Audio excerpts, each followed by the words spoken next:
Look, guys, we're jumping in. No foreplay. Are you kidding? Say that, it's bad. Are you kidding? We're just jumping in. I thought the last pod, that interview, was awesome. It was great. If you didn't watch that, go back and watch it. Some it'll bless you. Points. Yeah. That really they were so incredible. But yeah, guys, we would love for you, I'm talking to you right now, to take your fingers and type below. Say hi, throw out some topics, interact, rebuke, whatever you want to do. Have fun down in the comments. Yeah, I'm not talking to the next person. I'm talking to you right now. You. Say Praise me. God. Yes, I'm talking to you. Me. That's it. But we're going to jump in. I think this topic is important because you see a lot of marriages fall apart when the kids leave the house. Mm-hmm. And we haven't done that yet, but there's some things we've been doing intentionally to make sure that when they do leave, she doesn't leave me when the kids are gone. You're right. All right, but we talked about a couple points. We're going to jump into them. And I think the issue is like what you see is like so many people make their entire life and marriage just about the kids. About the kids. Which kids are important. I'm They're looking a at blessing. one right now. They're fun. We had Most of one the time. sneak over in the truck and is currently in here, and now he's mad because he wants to go home. Yeah, you hear, dog. But he snuck in here. I You saw hear, him dog. out the window come running in. It's crazy. Don't call CPS. Just crazy.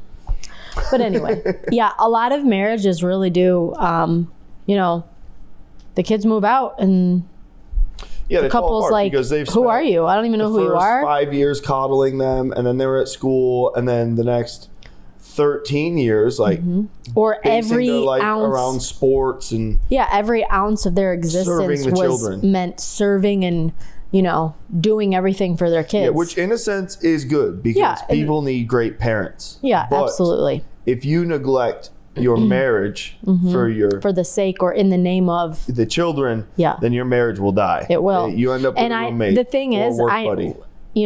this isn't really like a popular topic because there are lots of people out there who think, no, your kids have to be number one.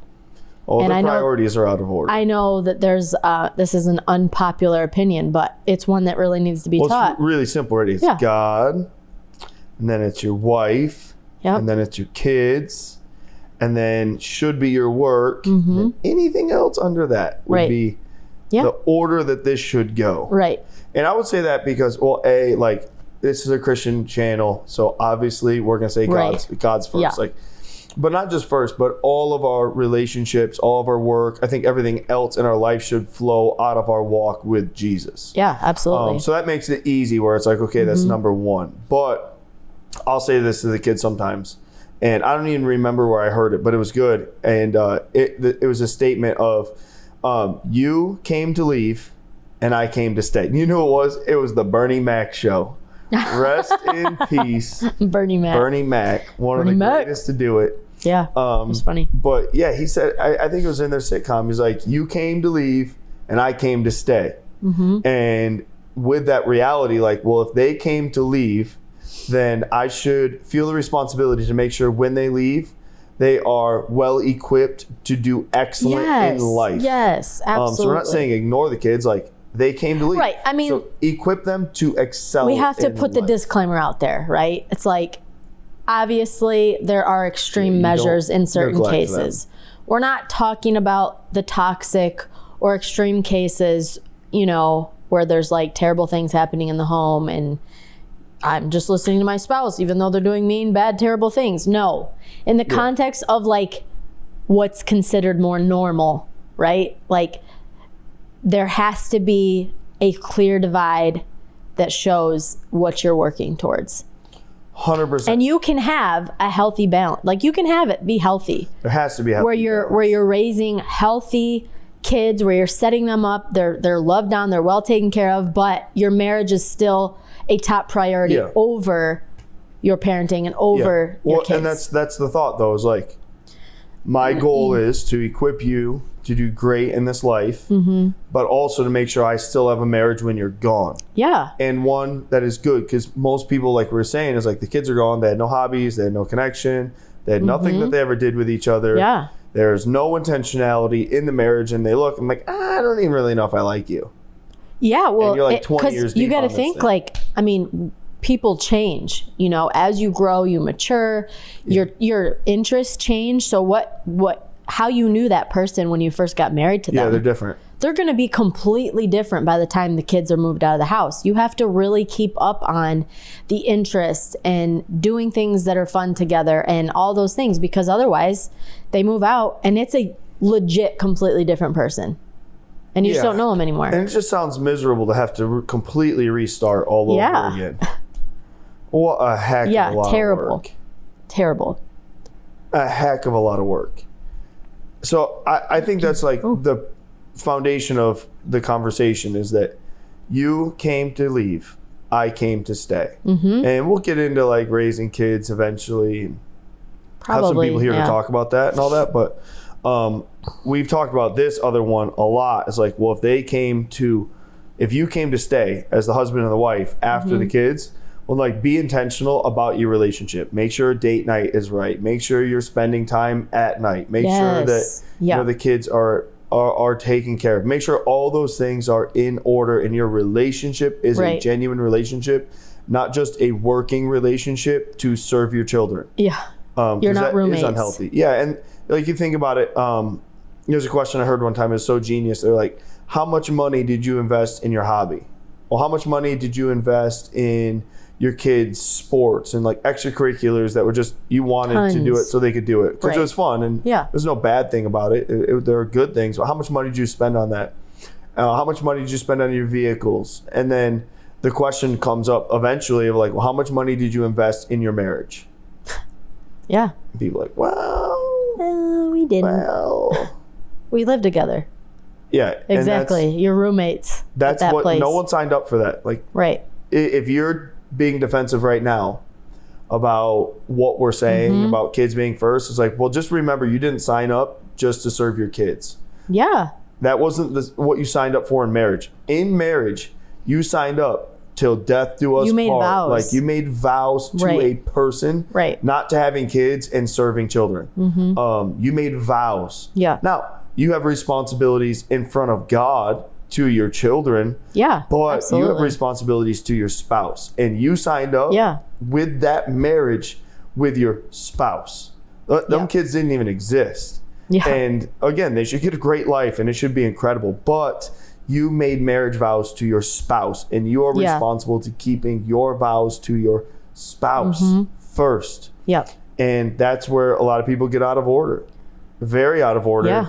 Look, sports are crazy nowadays. And I think it's like in sports and dance and all that stuff. It's like 4 days a week and $30,000 a year. Like, it's wild. It really is, especially. And again, those things aren't bad, but don't let them consume your entire life, and then your spouse is ignored, and not even intentionally. I think it's unintentional. Yeah, I think most of the time it's unintentional. Yeah, like, make it count. You go through the motions. You get up in the morning, you do breakfast, you do whatever. Kids go off to school. If you have jobs, you go off to work, pick the kids up, take them to sports, come home. You know, however it goes, it's just busy.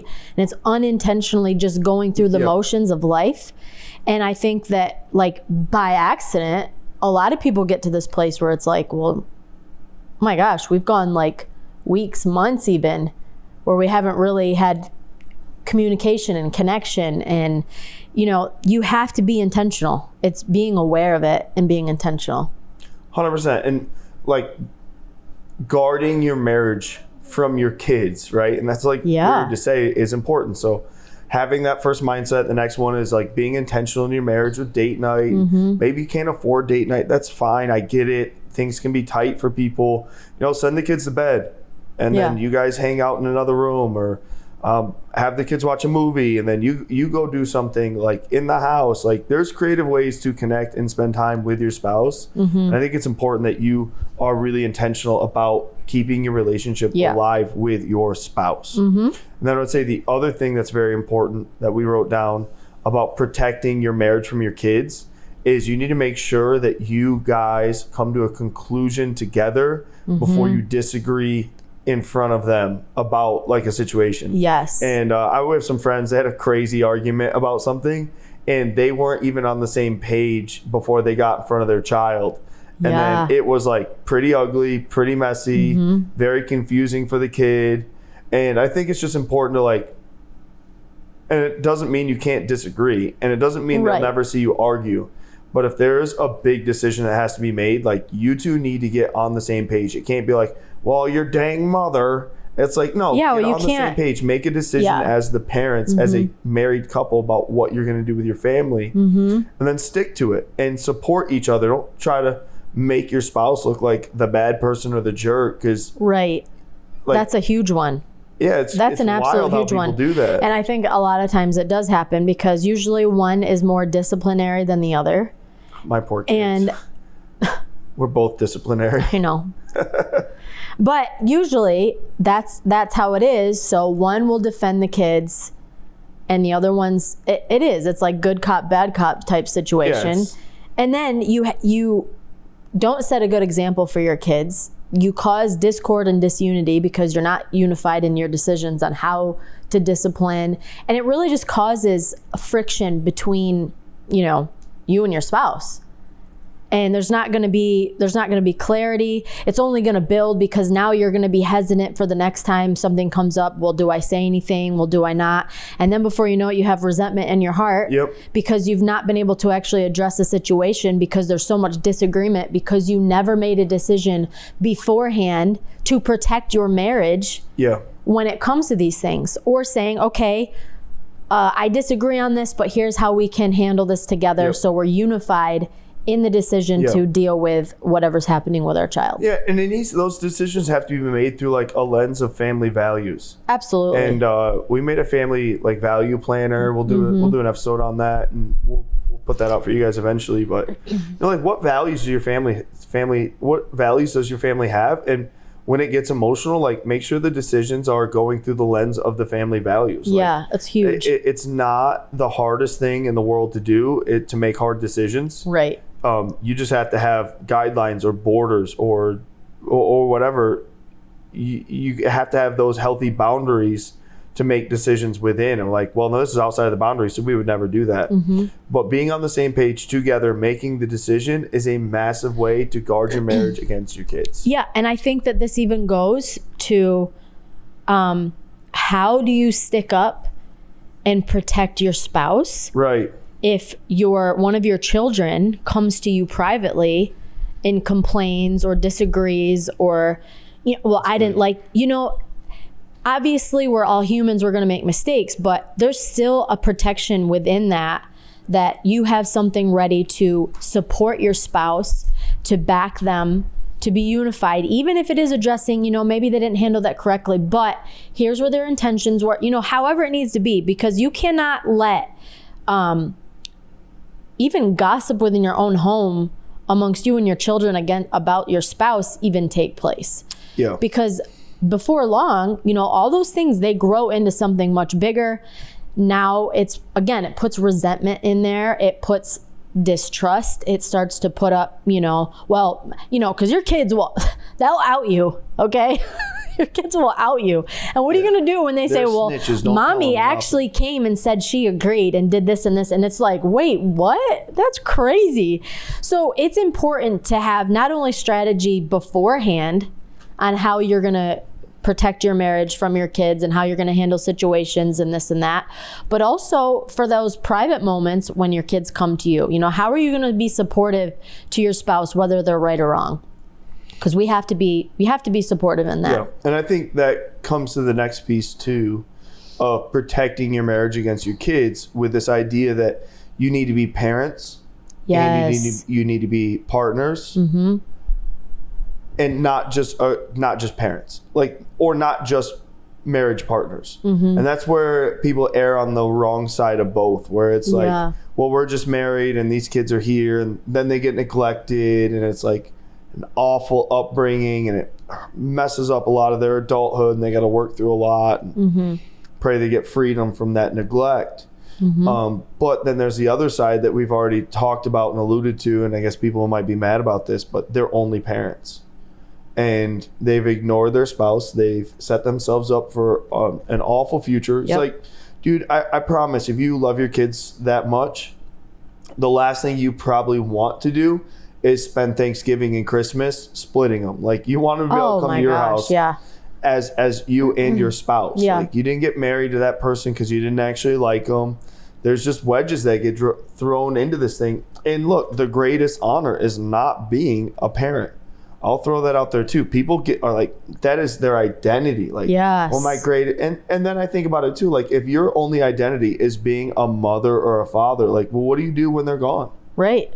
Now your identity is completely shattered. Like, first and foremost, your greatest honor in this world in terms of identity is being a son or a daughter of God. Absolutely. Period. That's the first and foremost honor. And then I would say the second one, or just past that, would be even more than being a parent, would be being incredible for your spouse and being an incredible spouse, and then a parent. Because those things, they drop off. They do. You know, it drops off eventually. And if you don't have the fact that you are a son or a daughter as your greatest honor of God, then when your kids are gone, or maybe your spouse passes, like, it will be a train wreck. It'll be awful for you. And that identity crisis that happens really hurts a lot of marriages. It destroys a lot of people. Like, I've seen it for so much of my life where that people were such a good mom, and it ends up, I think, mostly being mothers that I've seen. It's just personal experience. I could be wrong, but I mean, I'm sure there's cases, like but mothers that I see, and it's like they mama bear everything. They sacrifice everything. Their husband gets a second seat to the kids, and then and they do it with great intentions, but then, you know, the kid's gone and they're like lost. Like, what do I do? But think of how detrimental it is for the example for your kids. So, like, your marriage, the healthier your marriage is, the more you're investing in, is a reward. It is something beneficial to your kids, because my parents were divorced when I was young, and that was hard, and I didn't like that. But I have friends who their parents divorced after they were out of college or when they were adults, and that's more devastating because of how, you know, it's like, I never would have seen that coming because of this or that. But that's the thing, they can only ever really equate it back to, well, they were good parents, but they never were really modeled. But I think a lot of them, what they do is they'll look back and they're like, oh, I can see they only served me. Well, that's what they were a great parent. That's what I was saying. Spouse. That's what I'm saying. They were good at being a parent. And not 100%. A spouse. I didn't, you know, and, you know, we want to be an example. No, nobody's going to get it perfect, but I want to model for our family. You know, I want them to grow up and get married and know, you know, we set a good example, and they're going to do the same thing with their kids. So it just replenishes and reproduces something that's healthy and mirrors and is what it's supposed to be. 100%. So, you know, we have to make sure that even out of our good intention that we're being mindful of investing into our spouse and into our marriage. So when they are gone, that we can still thrive. And not only when they're gone, but while they're there. It's not like, oh, now I have to wait 18 years to get my wife back. Like, no, just learn how to balance your relationships in a healthy way in which everything is in order. My marriage is in order. My kids are in order. My work is in order. And again, I think a lot of it comes back to values and intentionality. And we'll talk about those things in the future. But that stuff has to be in order. And if it's not, there's only a matter of time before that boat starts to take water and it starts to sink. Absolutely. Be a team. Have fun. You know? We didn't say anything crazy this time. We're not out of time. No, just stop. This man's zoning out over here. I did start with something a little wild. But no, in my defense, I haven't zoned out in a long time. I've been doing really good. We haven't done one in a while. It's been like 2 weeks, and we did one on the road in Maine. Guys, sorry. No. We went to Maine and did a youth conference. If we ever drop off or it gets, just know we're actually we're doing other things. Yeah, life gets busy, fam. Yeah. Really busy. But it's awesome, and we don't want to abandon you or neglect you, chat. We love you, chat. We don't want to neglect you. Even though the chat doesn't like us. Yeah, or chat, random people will leave the weirdest comments. Or they're mad. That one lady was so mad when we were talking about dating. So mad. Someone like, on one was like, I'm still waiting for the Bible too. And I'm like, I don't know what you mean by that. Yeah, I'm still waiting to understand your sentence structure. I don't know what you mean. Say what you mean. You know? I don't know, but here's what I do know. I hope this helped. I hope you protect your marriage from your children. Which is weird to say, but... Well, I know. That's what I'm saying. If we put the header, people are coming. I am. That's the title. The moms are coming. No, that's not true. Blah, blah, blah, blah, blah, blah. Yeah, it's like, well, secretly, maybe you should check secretly, your marriage probably sucks. Yeah, you should check your spouse probably, your husband probably can't stand your guts. Yeah, you should see what he's doing on his free time, maybe. Yeah. He thinks your hair's gross, and he probably turned his location off. All right. I'm just kidding. That's terrible. But honestly, I mean, listen, can I just encourage you? You know, I think the wisest thing that we can do when anything that's like confrontational or kind of gets us like irritated or we don't like it, let's just take a breather for a second and actually like, okay, is this actually reality? Am I actually applying or doing these things? Or is this good? You know what I mean? Because I think obviously there are some straight up things we disagree with that are wrong, and that's okay. Yeah, I know. But then sometimes I think when we're so used to doing it one way and we're presented with a different way that can produce something better in our life, because it's uncomfortable, we get mad and we don't want to hear it. But I just want to encourage you, like, take some of these things, and if something pushes buttons, well, measure it against your life in the Bible. And I'm telling you, it's only going to help you if something's out of 100%. Order. And I read a book a couple years ago called Why Are We Yelling? And the whole premise of the book, I'll save you time, is just the fact that like people just normally shout their opinion before they ever hear somebody's thought. Yeah. And they already have their response loaded up before they ever hear someone's statement.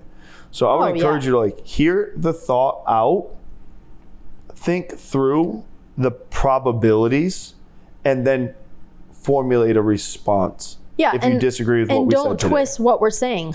We're not saying neglect your kids. Yeah, that would be weird. And just do okay at parenting because your spouse, you should worship your spouse. And because that's the thing. This is exactly what we do, right? We jump to the conclusions. Well, they say that I shouldn't care about my kids and that I shouldn't try to be a good mom or dad. And that's like not at all what we're saying either. Yeah, my kids shouldn't be allowed to play sports. No one said that. Yeah, nobody But they probably don't need to be in 5 sports programs right now. Right.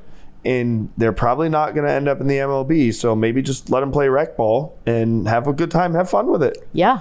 And stop having the stress of travel ball where it's just mad money and a lot of drinking and drama. Just let the kid have fun, dude.